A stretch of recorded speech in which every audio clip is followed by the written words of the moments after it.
Welcome to our channel. ఈ రోజు మనతో పాటు రమ్మగారు ఉన్నారు. నమస్తే రమ్మగారు. నమస్తే జయ. రమ్మగారు, శని త్రయోదశి కి కొంచెం ప్రత్యేకమైన స్థానం ఉంది. అసలు మిగతా దేవుళ్ళకి సాయిబాబాకి కొంతమంది భక్తులు, వెంకటేశ్వర స్వామికి కొంతమంది భక్తులు, అమ్మవారికి కొంతమంది భక్తులు మనకి కనిపిస్తారు. పరమ భక్తుల కథలు కూడా మనం కొన్ని చెప్పుకుంటూ ఉన్నాం. కానీ శనీశ్వరుడికి ఇలాంటి భక్తులు ఉన్నారా? అంటే ఇంత ఇష్టంగా కుల దైవంగా కానీ ఇష్టదైవంగా కానీ కొలిసే వాళ్ళు ఉంటారా? ఆయన పేరు అనగానే చాలా మంది భయపడిపోతూ ఉంటాం. సహజంగా అమ్మో ఆయన ప్రభావం మనం, మిగతా దేవుళ్ళ అందరి ప్రభావం మన మీద ఉండాలని కోరుకుంటాం. ఈయన ప్రభావం మాత్రం వద్దని కోరుకుంటాం, కష్టాలు తప్పు అనేసి. కానీ మరి శని త్రయోదశికి ఉన్న ప్రత్యేకత ఏంటి? ఈ రోజు ప్రత్యేకంగా పాటించాల్సిన నియమాలు కన్నా అలాంటివి ఏమైనా ఉన్నాయంటారా? శనిదేవుడు అంటే ఎందుకు మిగిలిన వాళ్ళకి భక్తులు ఉంటారు, శనీశ్వరుడికి ఎందుకు ఉండరు? శనీశ్వరుడిని దైవంగా భావించడానికి వీల్లేదు కదా. ఆయన నవగ్రహాలలో ఒకడు గ్రహం. నవగ్రహాల్లో ఒక గ్రహం. ఆ నవగ్రహాల్లో మనకి సూర్యుడు, చంద్రుడు ఉన్నారు కదా, బుధుడు, శుక్రుడు, రాహుకేతువులు ఎలాగ ఉన్నారు. ఈ వాళ్ళతో పాటు శనీశ్వరుడు కూడా ఒక గ్రహం, అంతే మనకు తెలిసింది. ఇప్పుడు రవి శనీశ్వరుడు. రవి అంటే ఆదివారానికి అధిదేవుడు కదా, ఆదివారమే సూర్యుడు. ఆయన కుమారుడైన శని శనివారం నాడు వస్తాడు. తండ్రి కొడుకు ఇద్దరు ఉన్నారు ఇందులో. చంద్రుడు బుధుడు కూడా తండ్రి కొడుకులే. చంద్రుడికి సక్రమ సంతానం కాబట్టి చంద్రుడి సంతానమే బుధుడు. ఈ తండ్రి కొడుకులు కూడా ఉన్నారు. ఈ శనీశ్వరుడికి భక్తులు ఎలా ఉంటారు? ఉండటానికి అవకాశం లేదు కదా. ఈ గ్రహస్థితులు మనల్ని పట్టుకుంటాయి.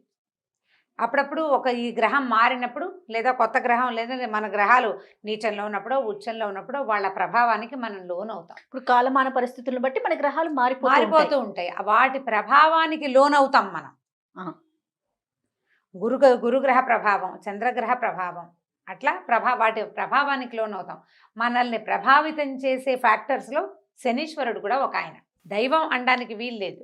మనకి ఏ ఫ్యాక్టర్ వల్ల మనం ప్రభావితం అవుతామో దాన్ని గౌరవించాలి కదా మనం. అంతేగా.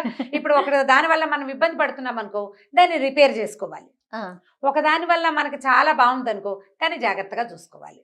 సహజమైంది. అవును. ఇప్పుడు అన్ని ఆలయాలు చూస్తాం మనము. ప్రతి ఊర్లో ఒక రామాలయం ఖచ్చితంగా మనం గమనిస్తూ ఉంటాం కదా. కానీ శనీశ్వరుడికి మాత్రం మనం వేల మీద చెప్పవచ్చు. శనిసింగనాపూర్ అని ఇట్లా కొన్ని దేవాలయాలు మాత్రమే ఉంటాయి. ఇప్పుడు మీరు అన్నట్లుగా ఆయన అంటే ఒక దైవం కింద కాకుండా ఒక గ్రహం, ఆయన ప్రభావం మన మీద మంచి చెడు ప్రభావాన్ని బట్టి మనం అనుసరిస్తుంటాం. అంతేనంటారా? అంతే, అక్షరాల అంతే. అందులో ఇక తేడా ఏం లేదు. అయితే ఏంటంటే శనివారము త్రయోదశి తిథి అంటే తిథులు వస్తాయా, పాడ్యం నుంచి పౌర్ణమి దాకా, లేదా పాడ్యం నుంచి అమావాస్య దాకా 15 తిథులు వస్తాయి కదా. ఈ 15 తిథుల్లో త్రయోదశి కృష్ణపక్షం కానీ శుక్లపక్షం కానీ 2 పక్షాల్లోనూ 2 త్రయోదశులు వస్తాయి. త్రయోదశి శనివారం నాడు వస్తే ప్రత్యేకంగా శని త్రయోదశి అని జరుపుకుంటాం. పర్వదినాల్లో ఇదొక ప్రత్యేక పర్వదినం. ఈ శని త్రయోదశి నాడు శివాభిషేకం చేసిన, రుద్రాభిషేకం, పరమశివుడికి అభిషేకం చేసిన, లేదా శనైశ్వరుడికే ఏదైనా అభిషేకం చేసుకుంటే శని వల్ల తమకు కలిగిన ఇబ్బందుల నుంచి కొంత బయటపడతామని, శని ప్రభావం మన మీద కొంచెం గబగబా వెళ్ళిపోతుంది అని. ఇప్పుడు శని అని చెప్తామా, ఈ శని అంటే అదేదో విచిత్ర పదార్థం కాదు. శనైహి చరతీతి శనైశ్చరః అని చెప్తారు. మెల్లిగా నడుస్తాడు. శని దశ నిదానంగా వెళ్తుంది, మెత్తగా నడుస్తుంది. మందుడు అంటారు, మందేశ్వరుడు అంట. మందగా అంటే తాపీగా కదులుతానమాట. మిగిలిన కాలాల్లాగా చకచకలాడదు. శని పట్టిన రోజుల్లో మనకు శనిగ్రహంలోకి మనం వెళ్ళినప్పుడు, అంటే ఆయన తాలూకు ప్రభావానికి గురైనప్పుడు ఆ కాలం నిదానంగా గడుస్తుంది. కానీ మనం ప్రత్యేకంగా చెప్పుకోవాల్సింది ఏంటంటే, శనేశ్వరుడు ఈయన ఏంటంటే ఒక ప్రత్యేకమైన దేవుడు. కష్టపడ్డం నేర్పిస్తాడు మనకి. లోకంలో మనం చెప్పుకుంటాం చూడు, బాగా కష్టపడ్డం అలవాటు ఉన్నవాడు పెద్దయ్యాక సుఖపడతాడు, ఎక్కడైనా బతికేస్తాడు. సుఖపడ్డం సులువు. అదే ముందు నుంచి సుఖపడ్డవాడు కష్టపడాలంటే ఏడ్చిపోతారు. శని దశలోకి వెళ్ళి అంతర్దశల్లోనూ విదేశాలలోనూ శనికి ప్రభావానికి లోనైన వాళ్ళు తర్వాత రోజుల్లో బాగుంటారు. బాగా కష్టపెట్టి తర్వాత మంచి ఫలితాన్ని ఇస్తాడు శనేశ్వరుడు. జీవితాన్ని నేర్పిస్తాడు. నువ్వు కష్టపడి పనికి ఫలితాన్ని తీసుకో. అది ఎంత మంచి సింపుల్ సంగతే కదా. కాకపోతే ఇది పట్టి ఆ దశలోకి వెళ్ళినప్పుడు ఒక్కొక్కళ్ళకి ఒక్కో జీవితానికి సరిపడా, ఒక్కొక్కళ్ళకి అంటే ఎంత చెట్టుకు అంత గాలి అనుకుంటామో మనం, అట్లా వాళ్ళ గ్రహాలను అనుసరించి ఈ శనేశ్వరుడు ఎవరితో కలిసి ఉన్నాడు, ఎలాంటి సమయంలో వచ్చాడు, దాన్ని బట్టి మన తాలూకు కష్టాలతో, ఇబ్బందులతో, పరంపర, ప్రెషరు అవి ఎక్కువ అవుతాయి. అలాంటి వాళ్ళు ఈ శని త్రయోదశి నాడు ఏదైనా అభిషేకం కానీ పూజ కానీ ప్రత్యేకంగా దానాలు కానీ చేసుకుంటే బాగుంటుంది. ఇప్పుడు పెద్ద పెద్ద రకాలు చేయగలుగుతారు, చేయలేకపోతారు. దేవాలయానికి వెళ్ళి శివుడికి అభిషేకం చేయించుకున్నా, రుద్రాభిషేకం, తైలాభిషేకం లాంటివి ఏమైనా చేయించుకున్నా, శివుడికి అభిషేకం చేసినా శని శాంతిస్తాడు. శనికే ప్రత్యేకంగా చేసుకోగలిగితే ఇంకా బాగుంటుంది. దేవాలయాల్లో నవగ్రహ మండపాల్లో శనేశ్వరుడు ఉంటాడు. శనివారం నాడు నల్లటి వస్త్రం, నల్లటి నువ్వులు, నీలం కూడా, నలుపు నీలం ఆయనకి ఇష్టమట. నువ్వుల నూనె, నల్ల నువ్వులు, నల్లటి వస్త్రాలు, వీటిని దానం చేయటం. గొడుగు, నల్లటి గొడుగు, అవి కూడా దానం చేస్తే ఎవరికైనా ఉపయోగపడేందుకు ఆ వస్తువుని ఇస్తే కనుక దానివల్ల మనకి కొంత ప్రయోజనం చేకూరుతుంది. శని దశల నుంచి బయటపడతాం. ఈ సంవత్సరం మన కార్తీక మాసంలో 2 శని త్రయోదశులే వచ్చినాయి. ఆల్రెడీ ఒక శని త్రయోదశి శుక్లపక్షంలో అది వెళ్ళిపోయింది. కృష్ణపక్ష శని త్రయోదశి నెల కూడా చివరికి వచ్చేస్తోంది కదా. అవునండి. ఈ నెల కాలం అంతా అంటే ఈ త్రయోదశికి ముందు దాదాపుగా 27 రోజులు అయిపోయినాయి కదా. ఏమీ చేసుకోలేకపోయిన వాళ్ళు కూడా శని త్రయోదశి నాడు గనక ఆ శివాలయానికి వెళ్ళి కాస్త రుద్రాభిషేకం లాంటివి ఏమైనా చేయించుకుని, శనికి కూడా మనకి ఏదైనా అవసరం ఉంటే ప్రత్యేకంగా చేయించుకుంటే శనేశ్వరుని సమస్య తగ్గుతుంది. మనకి ఈ కార్తీకంలో ఈ రుద్రాభిషేకం, శివాలయ దర్శనము, శివాలయంలో ప్రాంగణంలో దీపం వెలిగించిన ఫలితం ఇవన్నీ దక్కుతాయి. చివరి రోజుల్లో అయినా కూడా ఆఖరి రోజునైనా మనం దాన్ని యూటిలైజ్ చేసుకోవచ్చు. మంచి పద్ధతి. అయితే ఈ శనేశ్వరుడి సంగతి మీకు డౌట్లు ఉన్నాయి ఇంకా? అదే అసలు ఈయన పుట్టుక, ఈయన క్యారెక్టర్ అంటే ఈయన మనస్తత్వం ఏంటి, వాటి గురించి తెలుసుకోవాలని ఒక ఆసక్తి రమ్మగారు. 2 చాలా సింపుల్ కథ ఇది. సూర్యుడికి సౌమ్యాదేవి అని భార్య ఉండేది. ఆయన సూర్యుడు ప్రచండమైన వేడిమి కలిగిన వాడు కదా. ఆవిడకి ఎప్పటికీ 2 పిల్లలు కలిగారు. యముడు యమి, లేదా యముడు యమున, 2 సంతానం ఉన్నారు. ఈ సౌమ్య ఆవిడ భరించలేకపోయేది ఈ వేడిని. ఎప్పుడు కాలుతూనే ఉండేవాడు నిరంతరం. సూర్యుడు ఏంది నిత్యం అగ్నిగోళం కదా ఆయన. ఆవిడ వేడిని భరించలేక ఎక్కడికైనా వెళ్ళిపోయి సేద తీరాలనుకుంది. ఏం చేసిందట, తన ఛాయ, తన నీడని తీసి, నీడని నా బదులు భర్తతోటి ఉండమని నీడని అక్కడ పెట్టి ఆవిడ వెళ్ళిపోయింది సౌమ్యాదేవి. వెళ్ళిపోయి ఏంటంటే ఆవిడ వేడిని భరించలేక సముద్ర తీరంలో విహరిస్తూ ఉండిపోయిందనమాట. ఈ ఛాయాదేవి ఇక్కడ ఉండిపోయింది. ఈ ఛాయకి కూడా క్రమంగా సంతానం కలిగారు. ఈ మన శని తపతి ఒక కూతురు కొడుకు కలిగారు. అయితే ఈవిడ ఏం చేసేది, ఏదైనా ఒక సందర్భం వస్తే తన పిల్లల్ని ముద్దుగా చూసుకుని పెద్ద కొడుకుని ఓ దెబ్బేస్తుండేది. ఏముండి కేకలేసేసరికల్లా ఆయన దుఃఖిస్తూ చిన్నపిల్లాడు అప్పటికి తండ్రికి చెప్పాడు సూర్యుడికి, ఇవి నన్ను కేకలేస్తున్నాను, ఎందుకు నువ్వు ఇట్లా తేడాగా ప్రవర్తిస్తావు, ఎందుకు ఇట్లా ప్రవర్తిస్తున్నావు, పెద్ద పిల్లాడిని ఇట్లా అంటున్నావని ఆయన తీక్షణంగా చూసేసరికల్లా ఆవిడ బెదిరింది. భయపడేసరికల్లా ఆయనకి బెదురుతోంది, ఎందుకు ఈమె బెదురుతోంది అని ఒక దృష్టి ఆమె మీద సరిగ్గా సారించేసరికి ఈమె సౌమ్య కాదు అని తెలిసిపోయింది. ఆయన ఛాయాదేవని తెలిసిపోయింది. దాంతో ఈయన ఏం చేశాడు, సౌమ్య ఎక్కడుందో చూసుకుని ఆవిడ ఒక గుర్రం రూపంలో సంచరిస్తుంటే అక్కడికి వెళ్ళి ఆమెను శాంతింపజేసి నీతో చల్లగా ఉంటానని ప్రామిస్ చేసి అప్పుడు ఈయన కూడా గుర్రం రూపంలో వెళ్ళాడట అక్కడికి. అశ్విని దేవతలు కలిగారు, గుర్రం ముఖాలు ఉన్నవాళ్ళు, దేవ వైద్యులు అని చెప్తారు వాళ్ళని. ఇప్పుడు ఇక్కడ సౌమ్య ఛాయాదేవికి కలిగిన సంతానమే ఈ శనేశ్వరుడు. అతను స్పీడ్గా నడిచేవాడు కాదు, నిదానంగా ఉండేవాడు. తండ్రికి పెద్దగా నచ్చుబాటు అయ్యేది కాదు. ఈ రవికి శనికి పడదంటారు గ్రహాల రీత్యా కూడా. చంద్రుడికి బుధుడికి పడదు, రవికి శనికి పడదు. తండ్రి కొడుకులు కదా, తండ్రి కొడుకులే కదా, కానీ వీళ్ళిద్దరికి పడదని ఒక మాట చెప్తూ ఉంటారు. పూర్తిగా నాకేం జ్యోతిష్యం వ్యవహారం పెద్దగా తెలీదు, ఏవో చదువుతుంటాం కదా, అప్పుడు కనపడుతూ ఉంటుంది అనమాట. తండ్రి కొడుకే ఈ వారంలో మొదటి రోజుకి ఆయన అధిపతి అయితే చివరి రోజుకి ఈయన అధిపతిగా ఉంటాడు. మనకి హోరాకాలాలని లెక్క పెడతారు. రోజు పొద్దు నుంచి సాయంత్రం దాకా హోరలు మారుతూ ఉంటాయి. రవి హోర, శని హోరలు, రకరకాల హోరలు. ఆ వారం రోజున మొదటి హోర వాళ్ళదనమాట. 1 గంట, 1:10 నిమిషాలు ఏదో చిన్న సమయం. ఈ సమయంలో ఈ లైన్ రోజంతా హోరలు మారుతూనే ఉంటాయి. శని హోర అయిన తర్వాత మళ్ళీ రవి వస్తాడు కాబోలు మరి. అంతేగా జరగాలి. శనివారం అయ్యాకే ఆదివారం వచ్చేది. నాన్న వెనకాలే కొడుకుంటాడు. అదే కనిపిస్తుంది. అయితే ఇది ఇంతే కదా. ఆ తర్వాత ఈయన గ్రహాలకి అధిపతులుగా వీళ్ళు మారారు.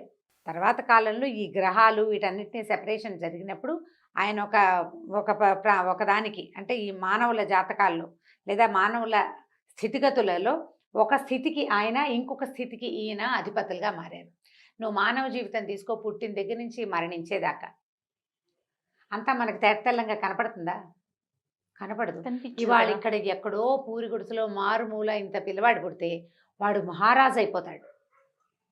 ఇక్కడి నుంచి ఇక్కడికి వెళ్ళే ప్రయాణం ఉంది కదా, ఈ ప్రయాణపు స్థితిగతులు అన్నిటినీ గ్రహాలే నడుపుతాయి. రోజులు నడుపుతాయి, సంవత్సరాలు నడుపుతాయి. మనుషులు నడిపేది ఏముంది? ఈ గ్రహాలు, ఈ రోజులు, ఈ ఋతువులు, తర్వాత ఇవన్నీ కలిసి మనుషుల్ని ఆ వైపుగా ప్రేరేపిస్తాయి. ఈ పేదింటి వాడు ప్రైమ్ మినిస్టర్ అవ్వడానికి ఇక్కడి నుంచి ఈ మధ్యలోది ఆయన ఏదో శ్రమపడ్డాడు, అది చేశాడు, ఇది చేశాడు, అవన్నీ అందరూ చేస్తారు. ఈ పర్టికులర్ వాడే ఇక్కడి నుంచి అక్కడికి ఎట్టా వెళ్ళిపోయాడు? యోగం. ఆ యోగాన్ని పట్టించేవే ఈ గ్రహాలు, ఈ కాలం.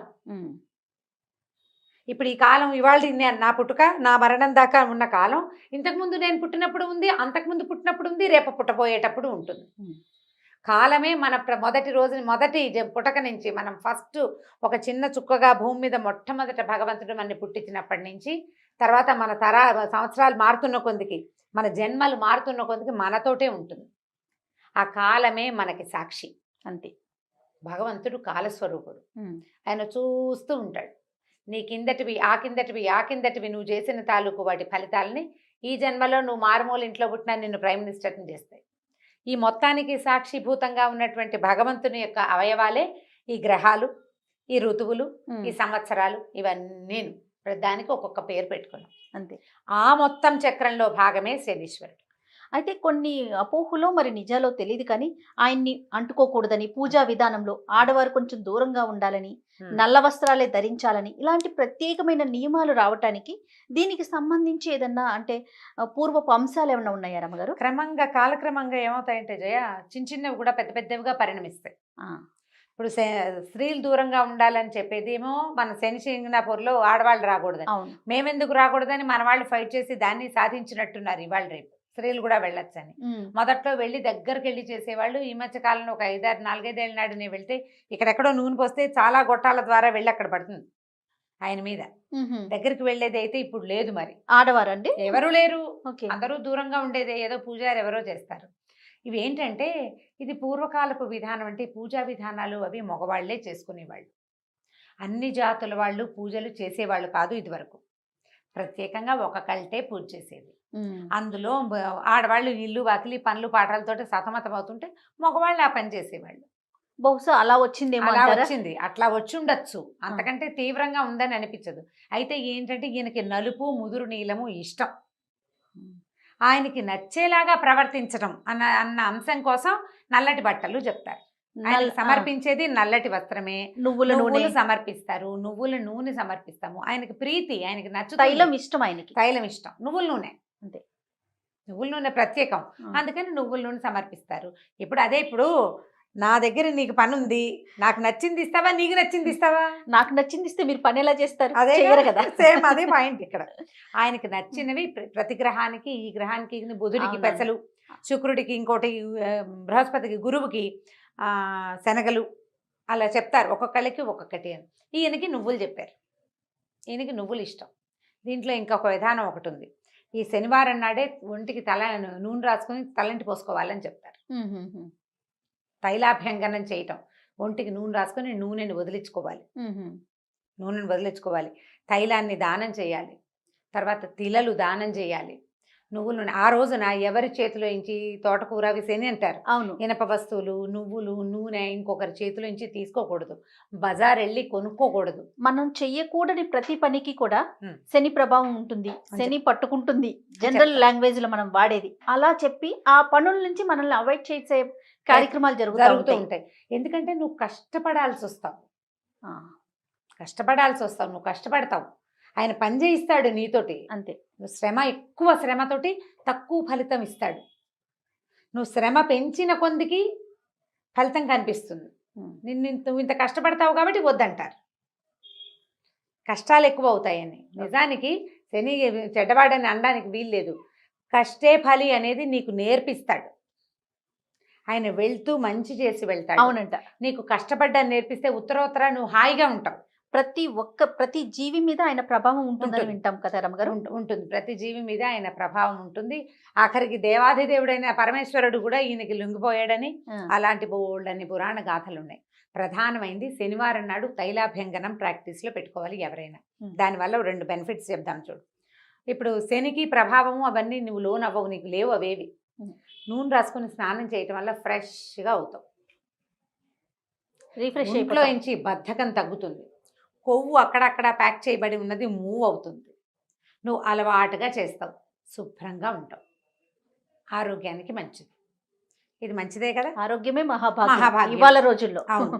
కాబట్టి తైలాభ్యంగనం శనివారం నాడు నెత్తికి నూనె పెట్టుకోవటం, చెవిలో కొంచెం నూనె వేసుకోవటం, చిన్నపిల్లలకి ముక్కులో చెవిలో కూడా నూనె వేయటం. మరి చంటి బిడ్డలకి డాక్టర్లు వద్దంటే మానేయండి, కానీ కాస్త పెద్దవాళ్ళకి వేయచ్చు, పర్వాలేదు. చక్కగా బాగా నువ్వుల నూనె ఒంటికంటే ఇలాగా మద్దం చేసుకోవటం, సున్నిపిండి పెట్టి చక్కగా దాన్ని వదిలించుకోవటం, బాగా నలుగు పెడితే చర్మం కాంతి దేరుతుంది. దానివల్ల మీకు ఉత్సాహం వస్తుంది, మంచి నిద్ర పడుతుంది. మర్నాడు ద్విగుణీకృత ఉత్సాహంతో పనిచేస్తారు మీరు. మర్నాడు రవి కదా వచ్చేది, రవి నాటికి స్పీడ్గా ఉంటారు, పని చేయడానికి సిద్ధంగా ఉంటారు. అందుకని ఈ శనివారం నాడు ఇది చేసుకోవాలి. ఇవి మంచి పనులు. ఈ రోజున గనక మనం శని త్రయోదశి నాడు గనక ఏ చిన్న దైవ కార్యక్రమం చేసినా అది ద్విగుణీకృతమైన ఫలితాన్ని ఇస్తుందని చెప్తారు. కొన్ని వస్తువులు కొనుక్కోకూడదు అని పెద్దవాళ్ళు చెప్తే ఎందుకు అని అనకుండా మానేస్తే సరిపోతుంది. ఇవి చేయను అయినా అని చెప్పారు, ఎందుకు అని అడద్దు, చేసేయండి. చేసేస్తే వచ్చే మంచి ఏదైనా వస్తుంది, లేకపోతే పనైనా అవుతుంది కదా, కనీసం పనైనా అవుతుందిగా. కాబట్టి చేసుకోవచ్చు. ఈ శని త్రయోదశి ఇంకొక ఉంది కదా ఈ నెలలో, కార్తీక మాసము, శని త్రయోదశి, శనివారము త్రయోదశి విశేషమైనది. కాబట్టి ఆ ఒక్క రోజైనా ఈ నెలంతా వెళ్ళలేకపోయినా శివాలయ దర్శనం తప్పనిసరిగా చేయండి. మనకి శని దశ ఉన్నా లేకపోయినా కూడా శివాలయ దర్శనం చేయటము, రుద్రాభిషేకం చేసుకోగలిగితే చేసుకోవటం, లేకపోతే కనీసం స్వామిని దర్శించి తీర్థప్రసాదం స్వీకరించుకోవటం, విభూది తీసుకోవటము, దేవాలయంలో ఒక దీపారాధన చేయటం. దానివల్ల ఏవైనా గ్రహదోషాలు ఉంటే అవి సమసిపోతాయి. శివానుగ్రహం, అఖండమైన ఐశ్వర్యము లభిస్తుంది. శివాలయ దర్శనం అత్యద్భుతమైనది త్రయోదశి నాడు. తప్పకుండా రమ్మగారు. అయితే ఈ శనీశ్వరుని గురించి మరిన్ని పురాణ కథలు ఉన్నాయని ఇప్పుడు ఇంతకు ముందు చెప్పారు మీరు. రాబోయే వీడియోస్లో 1-2 మనం ప్రజెంట్ చేద్దామండి. నమస్తే రమ్మగారు. నమస్తే. ఇక ఈ వీడియో కనుక మీకు నచ్చినట్లయితే లైక్ చేయండి, షేర్ చేయండి. మరిన్ని వీడియోస్ కోసం మా ఛానల్ని సబ్స్క్రైబ్ చేసుకోండి.